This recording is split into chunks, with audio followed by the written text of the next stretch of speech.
The regular Highlander is Toyota's more affordable, reliable 3-row SUV. I'll include a link to the Orem Toyota's website in the description down below. They're providing us with this Highlander. Let's get right into it.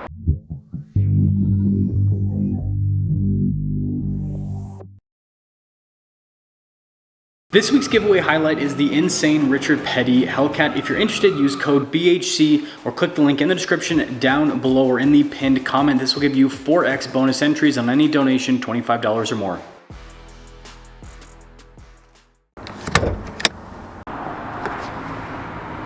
Under the hood is a turbo 2.4 liter 4-cylinder that goes through an 8-speed. Fuel economy is 21 around town, 28 on the highway, with power outputs being 265 horsepower and then 310 pound-feet of torque. We are closing in on 500,000 subscribers. I'd really appreciate it if you'd help out with that.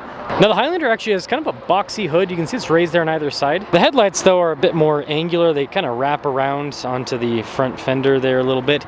This does come with fog lights there at the bottom. Now the top section is the actual grille and it's not that big. The lower section is kind of just for style and it's obviously very big.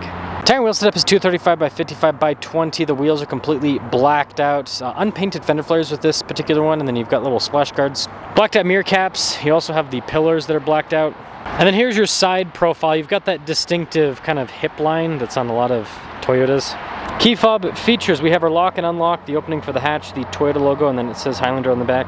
Cup holders there in the rear, and with the third row folded down, you actually have quite a bit of space and it folds down flat. With the third row folded up, you can see you still have usable space, but if you want more, you go Grand Highlander to be exact. And just push that, and that'll lower the hatch right back down. I love how the taillights kind of arc across a bit. All of your badging here in the back is in chrome. That will cap things off for the exterior of the Highlander. Let's now check out the interior. So we've got a sunshade built in from the factory right there. Nice soft touch on the door panel with some stitching. And then more stitching there in the seat. You got the little cloth insert there, and the adjustments on the side are nicely labeled. Legroom back here is pretty good. Got a little storage pocket.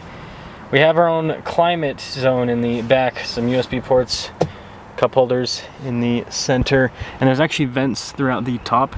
Now, a nice thing about the third row is the seats don't actually have the cloth inserts, so they're gonna be easier to clean. A little bit of a downside. So first off, legroom. You can see it's pretty, I mean, like, there's not a lot of space back there. I don't really even fit back there. And then it also slopes in the back, so not a ton of headroom. Definitely a third row for kids. Let's now pop up front. Keyless entry, by the way. Blind spot monitoring with the mirrors. You've got your window controls down below, mirror adjustment and the normal placing. Nice soft touch trim. The seats again have those cloth inserts. Now the driver's seat's power adjustable with lumbar support. The front passenger seat's also power adjustable.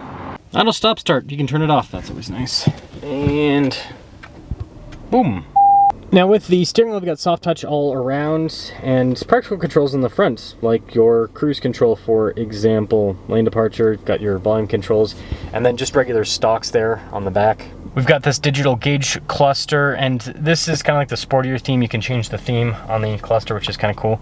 It will give you a little animation when you go into the different drive modes. There's off-road modes, there's also on-road modes as well. Just a backup camera in reverse, decent resolution, but a little bit potato cammy. Newer Toyota cameras are definitely better. At least it has the new infotainment system, which is quick to respond. Got the little shortcut bar that makes things easy. The volume control on the passenger side, that's kind of, oops.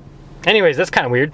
We've got our climate controls, so tri-zone, climate, and yeah, I mean, everything is pretty straightforward in terms of the use on it. I like that there's actual physical dials and everything. Phone charging, bad, just below the climate area, and there's a little bit of storage above the glove box. Got a bunch of USB ports, both types actually. Some cup holders, shifter for the 8-speed automatic, and then your whole drive mode select behind it. So like, you've got your street drive modes, and then your off-road drive mode select, and then you have a separate snow mode. Just put it into one dial or switch. I think that people are okay with that. Hill descent control there too. We've got parking brake and auto hold. And then I do like the sliding center console thing. I think that's kind of a cool design detail. There's nice stitching and everything too. Just a regular rear view mirror, sunglass holder, and then we do have a regular sunroof. 2026 Highlander XSE, 51,233. Let's see how this Highlander performs. Let us set off in the not so grand Highlander. Had to do it, had to make the joke. It's very interesting that Toyota is still making this side by side with the Grand Highlander, because an example I think that's good to use is General Motors. you have the Traverse, right? The new Traverse is massive. It's a lot bigger than the previous gen. I mean, it's as big as a previous gen Tahoe. It's a huge vehicle. But they aren't selling like a, you know, they aren't doing like a small Traverse and big Traverse. They're just doing the big Traverse, and they just call it the Traverse. So you think that that's what Toyota would have done with the Grand Highlanders, you know, even if, you know, they changed the name Grand Highlander, that they would just sell that and get rid of the regular Highlander. But no, they're still doing this thing. And the thing to note also is that people buy them. It's actually harder to get a Highlander than a Grand Highlander. And I know this because it's harder for me to get a review with the Highlander than a Grand Highlander. So it seems like people still really like them. I think part of it's just the size. There's a lot of people that want what this offers in terms of the maneuverability. And then they, you know, they like having a third row just in case, but they're probably not going to use it. Whereas the Grand Highlander, you're probably using the third row all the time. Suspension's pretty comfortable. No acoustic glass or anything with this version. But it's still decently insulated. Decently. Yeah, definitely smooth. And the power delivery is good from the 2.4. The 2.4 and the Grand Highlander's kind of feeling a little bit like underwhelming, but in this, that's a little bit of a smaller vehicle, it feels fine. And you can always do the hybrid. I'll try to get a review on the hybrid at some point. We've got a whole year to figure that out, right?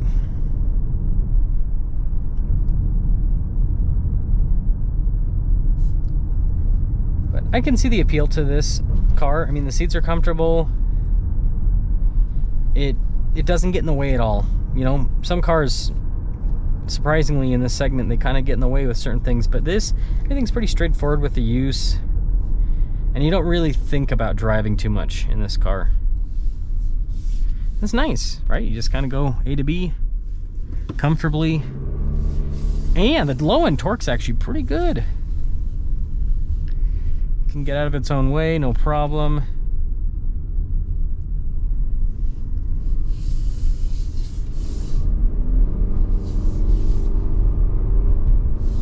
It's really not bad. Still a 4-cylinder, but it's really not bad at all. So let's get into some conclusions here with the Grand Highlander. Not Grand Highlander, regular Highlander. I'm thinking about the Grand Highlander too much now for this because I'm kind of comparing them mentally. But regular Highlander, I think, you know, the styling is starting to look, you know, I don't know. It's not like crazy, but it's funky with how large the bottom section is. It's not even a grill or anything, it's just style. I don't know what Toyota / Lexus's obsession is with large gaping like bottom front end stuff. I don't know. It's kind of funky looking, if you ask me. Because the car kind of, you know, is a pyramid in a way, right? With how it's shaped. But yeah, front end aside, you know, you've got a third row to use in a pinch. It gets decent fuel economy. This engine so far has been shown to be pretty darn reliable, so I think that out of Toyota's new turbo engines, it seems like the 2.4 is the best. It's very diesel-like. And I'm wondering long-term if this will actually be the most reliable. It used to be, you know, you'd have to go for the big V8s if you wanted like maximum reliability, but it might be the case that the 4-cylinder turbo is more reliable than the TT V6. I mean, it's looking like that so far. So, yeah, good engine. Let me know your thoughts.